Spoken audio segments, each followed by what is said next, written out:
Hi friends, welcome to Aadish சமையல். இன்றைக்கி நம்ம பார்க்க போகிறது ஃபிஷ் ஃபிங்கர் ரெசிபி தாங்க பார்க்க போகிறோம். இது வந்து நல்லா மேலே அவ்வளோ கிறிஸ்பியாக இருக்கும். ஃபிஷ்ஷுமே வந்து நல்லா சூப்பராக வெந்திருக்கும். கிட்ஸுக்கெல்லாம் இதை வந்து நம்ம சூப்பராக கொடுக்கலாம். முள் இல்லாமல் செய்கிறதுனால ரொம்பவே விரும்பியே சாப்பிடுவாங்க. டேஸ்ட்டுமே ரொம்ப டிஃப்ரெண்ட்டாக டேஸ்ட்டாக இருக்கும். எப்போவும் நம்ம ஒரே மாதிரி ஃபிஷ்ஷை செய்கிறதுக்கு நீங்கள் இந்த மாதிரி செஞ்சு கொடுத்தா எல்லாருக்குமே ரொம்ப பிடிக்கும். நல்லா க்ரன்ச்சியாக அவ்வளோ சூப்பராக இருக்கும். அதே போல் டக்குன்னு செஞ்சிடலாம். குறைவான பொருட்களே நமக்கு போதுங்க. இப்போ இந்த ஃபிஷ் ஃபிங்கர் வந்து நம்ம எப்படி செய்கிறதுன்னு பார்க்கலாம்.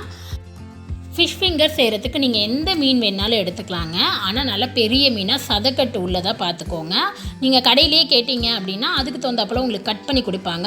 முள் எதுவுமே இல்லாத அந்த நரம்பு முள் எதுவுமே நமக்கு இருக்கக்கூடாது. இல்லாத ஒரு விரல் நீளத்துக்கு நம்ம இதை வந்து கட் பண்ணி எடுத்து வாங்கிக்கலாம். நீங்கள் அப்படி சப்போஸ் முழு மீனாக வாங்குறீங்க அப்படின்னா நல்லா மேல் லேயர் வந்து நல்லா கட் பண்ணி எடுத்துகிட்டு முள் இல்லாத அதை வந்து சின்ன சின்ன இந்த மாதிரி ஃபிங்கர் சைஸ்க்கு கட் பண்ணி எடுத்துக்கோங்க. எந்த மீன் வேணாலும் யூஸ் பண்ணிக்கலாம். இப்போ இதோட தேவையான அளவு உப்பு சேர்த்துக்கோங்க. இந்த மீனுக்கு தேவையான அளவு 1/2 ஸ்பூன் அளவு மிளகுத்தூள் சேர்த்துக்கோங்க. நல்லா ஃப்ரெஷ்ஷான மிளகுத்தூளாக சேர்த்துக்கோங்க. ஸோ ஃப்ளேவர் காரம் நல்லாயிருக்கும். 1 ஸ்பூன்லேருந்து 2 ஸ்பூன் கிட்டே இஞ்சி பூண்டு விழுது சேர்த்துக்கலாம். ஒரு அரை எலுமிச்சப்பழ சாறை வந்து நல்லா புழிஞ்சு விட்டுக்கோங்க.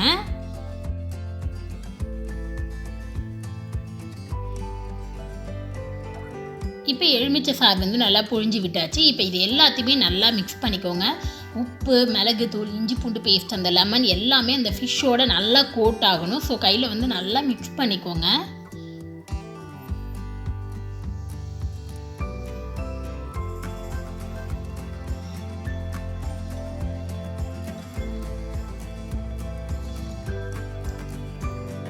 இப்போ பாருங்கள், நல்லா மிக்ஸ் பண்ணியாச்சு. இந்த அளவுக்கு நல்லா மிக்ஸ் பண்ணி எடுத்துக்கோங்க. இப்போ இதில் ஒரு முட்டை உடச்சி சேர்த்துக்கலாம். முட்டை சேர்க்கும்போது நமக்கு டேஸ்ட் வந்து ரொம்பவே நல்லாயிருக்கும். இப்போ ஒரு முட்டை அளவு சேர்த்தா போதும். நான் வந்து 1/2 கிலோ அளவு மீன் எடுத்திருக்கேன். 1/2 கிலோவுக்கு ஒரு முட்டை சரியாக இருக்கும். இப்போ இதோட ஒரு 2 டேபிள் ஸ்பூன் அளவு மைதா மாவு சேர்த்துக்கோங்க. 1.5லேருந்து 2 டேபிள் ஸ்பூன் அளவு 1/2 கிலோ மீனுக்கு சரியாக இருக்குங்க. இப்போ இதையும் சேர்த்து விட்டு நல்லா மிக்ஸ் பண்ணி விட்டுருங்க. அந்த முட்டையோட அந்த மைதா மாவும் சேர்ந்து நல்லா மிக்ஸ் ஆகணும். இதில் தண்ணியோ வேறு எதுவுமே சேர்க்கக்கூடாது. இந்த இன்க்ரீடியன்ட் மட்டும் சேர்த்தா போதும்.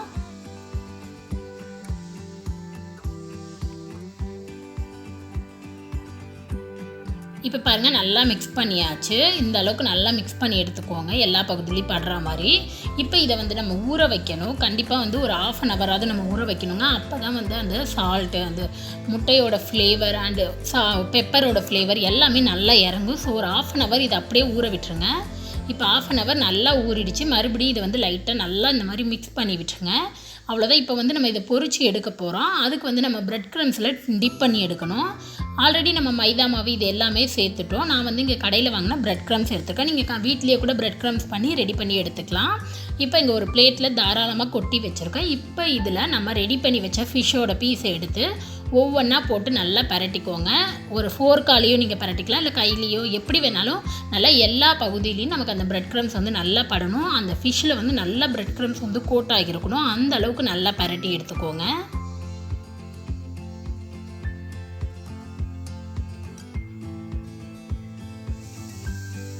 இப்போ பாருங்கள், நம்ம எல்லா பகுதியிலையும் நல்லா பரட்டி எடுத்தாச்சு. அந்த பிரெட் க்ரம்ஸ் வந்து நல்லா ஒட்டியிருக்கு. இப்போ இதே போல் எல்லா ஃபிஷ்ஷையுமே வந்து நம்ம பிரெட் க்ரம்ஸில் கோட் பண்ணி ரெடி பண்ணி எடுத்துக்கலாம்.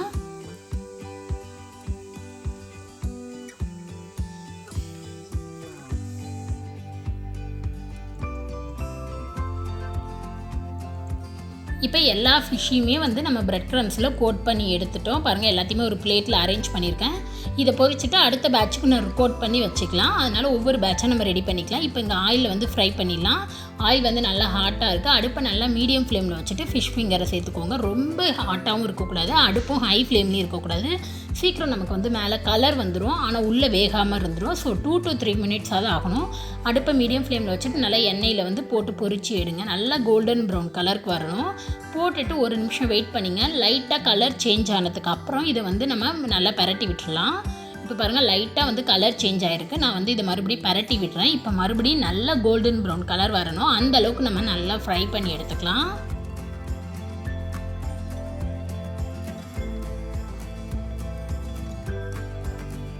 இப்போ பார்த்தீங்கன்னா தெரியும், நம்மளோட ஃபிஷ் ஃபிங்கர் வந்து நல்ல கோல்டன் ப்ரௌன் கலருக்கு வந்துருச்சு. இப்போ இது ஆயிலேருந்து நல்லா செப்பரேட் பண்ணிவிட்டு வேறு ஒரு பிளேட்டில் மாற்றி எடுத்துடலாம்.